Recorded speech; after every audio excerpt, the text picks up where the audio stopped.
ఆంధ్రప్రదేశ్ శాసనసభ ఎన్నికల్లో జనసేన అధినేత పవన్ కళ్యాణ్ గారు 100% స్ట్రైక్ రేట్తో విజయ కేతనం ఎగరేయడం ఇటు సినీ వర్గాల్లోనూ అటు ఆయన అభిమానుల్లోనూ జోష్ను నింపేసింది. ఈ నేపథ్యంలోనే పవన్కు శుభాకాంక్షలు తెలుపుతూ ఓజీ చిత్ర బృందం మంగళవారం నాడు కొత్త పోస్టర్ను విడుదల చేసింది.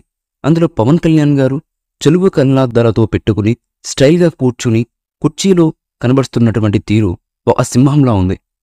ఎవ్వరికీ అందరూ అతని రేంజ్, రెప్ప తెరిచినే రెగ్లే రివెంజ్ అంటూ ఆ పోస్టర్ ఓ ఆసక్తికరమైన వ్యాఖ్యను జోడించింది ఈ చిత్రబృందం. సుజిత్ దర్శకత్వంలో రూపొందుతున్న ఈ యాక్షన్ థ్రిల్లర్లో ఓజాస్ గంభీర్ అనే శక్తివంతమైనటువంటి పాత్రలో కనిపించనున్నారు పవన్ కళ్యాణ్ గారు. ప్రస్తుతం ముగింపు దశ చిత్రీకరణలో ఉన్న ఈ చిత్రాన్ని త్వరలో పునఃప్రారంభించేందుకు సన్నాహాలు చేస్తున్నారు మేకర్స్. తమన్ సంగీతం అందిస్తున్న ఈ సినిమాని డివివి ఎంటర్టైన్మెంట్ సంస్థ నిర్మిస్తుంది. ఇక ప్రస్తుతం పవన్ కళ్యాణ్ గారు నటిస్తున్న హరిహర వీరమల చిత్రం నుంచి కూడా మంగళవారం నాడు ఓ కొత్త పోస్టర్ బయటకు వచ్చింది. ధర్మందే విజయం అంటూ పవన్ కళ్యాణ్ గారికి ఆ చిత్రబృందం శుభాకాంక్షలు తెలిపింది. ఈ మూవీపై మీ అభిప్రాయాన్ని కామెంట్ బాక్స్లో తెలియజేయండి. ఈ వీడియో మీకు నచ్చితే లైక్ చేయండి, షేర్ చేయండి, కామెంట్ చేయండి.